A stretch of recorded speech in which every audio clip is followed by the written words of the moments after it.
আসসালামু আলাইকুম সুপ্রিয় দর্শক, মাইক্রোসফট ওয়ার্ডের আমি যে ফুল কোর্সটি স্টার্ট করেছি সেটার আজকের এই পর্বে আপনাদের সবাইকে সাদর সম্ভাষণ জানাচ্ছি।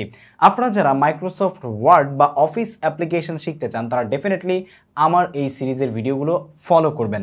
আজকের এই পর্বে আমি আপনাদের সাথে খুবই ছোট এবং অল্প সময়ে খুবই গুরুত্বপূর্ণ একটা বিষয় শেয়ার করতে যাচ্ছি, যেটা সব ক্ষেত্রেই আমরা যখন অফিসিয়ালি মাইক্রোসফট ওয়ার্ডকে ব্যবহার করি বা আমরা যখন আমাদের স্টাডি পারপাস বা পার্সোনাল পারপাসে আমাদের মাইক্রোসফট ওয়ার্ডের কোনো ফাইলকে আসলে পর্যালোচনা করি, তখন আমাদের এই সমস্ত কাজগুলো প্রয়োজন পড়ে, যেই কাজগুলোর একটা গুরুত্বপূর্ণ বিষয় আজকের ভিডিওতে আপনাদের সাথে আমি শেয়ার করব। সো ভিডিও শুরু করার আগে বলে নিতে চাচ্ছি, আপনি যদি এই চ্যানেলে নতুন দর্শক হয়ে থাকেন তাহলে সাবস্ক্রাইব করে পাশে থাকা বেল আইকনে প্রেস করে রাখুন, আর ফেসবুক পেজ থেকে যদি আমাদের ভিডিওটি দেখে থাকেন তাহলে ফলো করতে ভুলবেন না। So let's get started. তো সুপ্রিয় দর্শক, আমরা যখন আসলে মাইক্রোসফট ওয়ার্ডে কাজ করি তখন আমাদের কিন্তু বিভিন্ন ধরনের কাজের সম্মুখীন হতে হয়। তো সেটার মধ্যে খুব গুরুত্বপূর্ণ একটা কাজ হচ্ছে যে আমরা যখন কোনো ফাইল আসলে কাজ করি, সেই ফাইল যখন আমাদের এই ফাইলটা যাদেরকে দেখার জন্য পাঠাই, তখন কিন্তু আমাদের ওই ফাইলে যদি আমরা কোনো কারেকশন দিতে চাই বা যার কাছে পাঠাই সে যদি কোনো কারেকশন আমাদেরকে পাঠাতে চায়, তাহলে মোবাইলে বলা বা ইমেইলে বলে দেওয়াটা খুব মুশকিল। সেজন্য আপনারা যদি আসলে এরকম সিলেক্ট করে যে এই নির্দিষ্ট লাইনে কোনো চেঞ্জ হবে বা এই নির্দিষ্ট লাইনটি আসলে কি হতে পারে, এই বিষয়গুলো যদি আপনি আসলে স্পেশালি আলাদা করে এখানেই দেখাতে চান কিন্তু এইখানে কারেকশন না করে, তাহলে সেক্ষেত্রে আমরা কিন্তু কমেন্ট সেকশনের ব্যবহার করতে পারি। বাই দ্য ওয়ে, আমরা বিগত পর্বে আলোচনা করেছি এই হাইপারলিঙ্ক, বুকমার্ক এবং ক্রস রেফারেন্স নিয়ে লিঙ্ক সেকশনের। যদি আপনারা সেই ভিডিওটি মিস করে থাকেন এবং বিগত পর্বগুলোর যে কোনো ভিডিও যদি আপনি মিস করে থাকেন, তাহলে ডেফিনেটলি আমাদের ভিডিও ডিসক্রিপশনে দেওয়া লিঙ্ক থেকে এক্ষুনি দেখে নেবেন। সো সেই ক্ষেত্রে আমরা যখন আমাদের কোনো রেসপেক্ট জায়গাকে আসলে কারেকশন করব বা জায়গাতে কোনো মতামত দিতে চাইবো যে এই জায়গাটা আসলে কি করা যায় বা কি আসে বিষয়, ঠিক আছে, সেক্ষেত্রে আমরা চাইবো এইখান থেকে আমরা ধরে নিচ্ছি যে এই জায়গাটুকুতে আমরা একটা মতামত দিব। মতামত দিতে চাইলে আপনি এখান থেকে কমেন্ট সেকশনে গিয়ে মতামত দিতে পারেন, অথবা আরেকটা অপশন আছে, সেটা হচ্ছে এইখান থেকে রাইট বাটনে ক্লিক করে নিচে নিউ কমেন্ট এখানে ক্লিক করেও কিন্তু আপনি এই কমেন্ট সেকশনে আসতে পারবেন।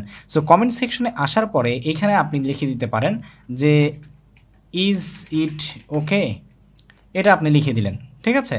তাহলে এর পরবর্তীতে এই ফাইলটা সেভ করে যখন আপনি যাকে পাঠাবেন, যিনি মেইলটা দেখবে, বা এইখানে যদি আপনি আরেকটা দিতে চান তাহলে সেক্ষেত্রে আরেকটা অ্যাড করতে পারেন। যেমন এখানে যদি আমরা দেই, এখানে এসে আমরা আরেকটা কমেন্ট দিব,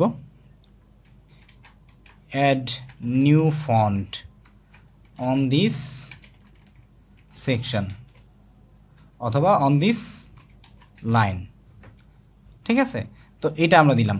তো এখন যদি আমরা এটাতে ক্লিক করি তাহলে দেখতে পাচ্ছেন যে এই লাইনটা ঠিক আছে কিনা, এটা আমরা যার কাছে পাঠাবো সে যদি এই লাইনটা দেখে কারেকশন করা দরকার হয় তাহলে তো কারেকশন করে দিবে, আর যদি কারেকশন করা দরকার না হয় তাহলে সে এখান থেকে এসে আবার এখানে রাইট বাটন ক্লিক করে রিপ্লাই টু কমেন্টে এসে লিখবে ইয়েস ইট ইজ ওকে, ঠিক আছে, ইট ইজ ওকে লিখে পাঠাবে।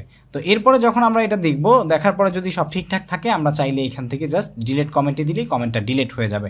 এবং এইখানে এসে যদি আমরা এখানে কোনো কারেকশন থাকে, যেমন এখানে আমরা ফন্ট চেঞ্জ করতে বলেছি এই জায়গাটুকু, তো আমরা এই জায়গাটুকুকে সিলেক্ট করে দিলাম। সিলেক্ট করে দিয়ে এখান থেকে এসে জাস্ট আমরা অন্য আরেকটা ফন্ট দিয়ে দিলাম, ঠিক আছে, এই ফন্টটা দিয়ে দিলাম জাস্ট লেখাটাকে ভিন্ন করার জন্য।